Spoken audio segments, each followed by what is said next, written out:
ওই সামনে সামনে সামনে সামনে খান কিছু শালি বিটি শালি বন্ধু শুনছি এখানে নাকি কিছু আছে ভয় করতেছে আমার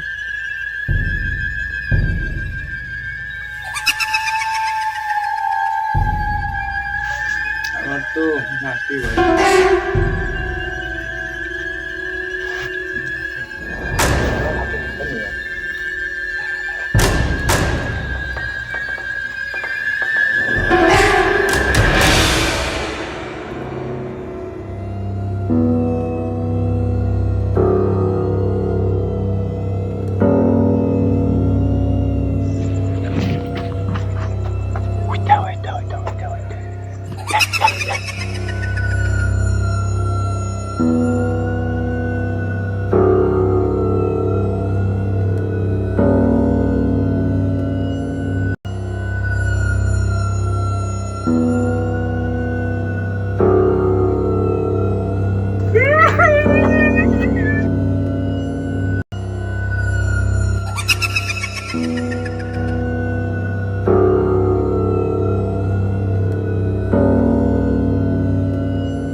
ভাই ভাই ভাই তোরা তোমার তো ছিনিস ভাই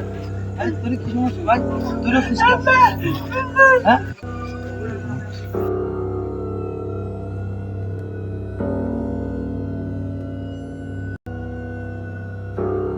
এই শোন তোরা দাঁড়া আমি দেখতেছি বিষয়টা এই যেই হোস বাড়াই নাহলে কিন্তু তোর ব্যবস্থা আমি নেব তুই বের হয়ে আয় কোথায় আছিস নাহলে কিন্তু তোর ব্যবস্থা আমি করব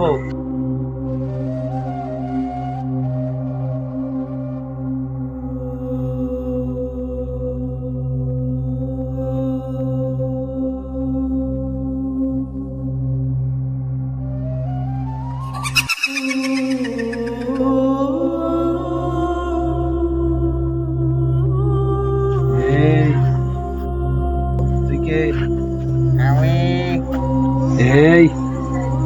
তোর সমস্যা কি তুই এদের জ্বালাস কেন তুই কি চাস বল আজ থেকে 20 বছর আগে আমি আমার বউর সাথে শ্বশুর বাড়ি যাচ্ছিলাম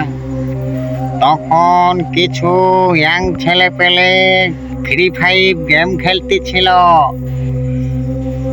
মদ গাঁজা খেয়ে তখন আমার রূপসী বউ দেখে ওরা হাল অবস্থা করে মেরে ফেলেছিল আমি এই জন্যে প্রতিশোধ নিতে এসেছি তুই এখন কি চাস কি করলে তুই মুক্তি পাবি মুক্তি দিবি ওদের না আমি কোনো মতেই ওদেরকে ছাড়বো না না তোকে ওদেরকে ছাড়তেই হবে নাহলে ওদেরকে আমি আইনি ব্যবস্থা করব দরকার হলে ফাঁসিতে ঝুলাবো আমি ছাড়তে পারি আমার বইয়ের কিছু ছাড়ি গহনা আছে আমার মাথার চুল হার মার আছে ওগুলো যদি মাটিতে পুঁতে দিস কি আগুনে পুড়িয়ে মারিস তাহলে আমি ওদেরকে মুক্ত করে দেব আর তোর কাজ তুই করে দিস ওদের ফাঁসিতে ঝুলিয়ে মৃত্যুদণ্ড দিস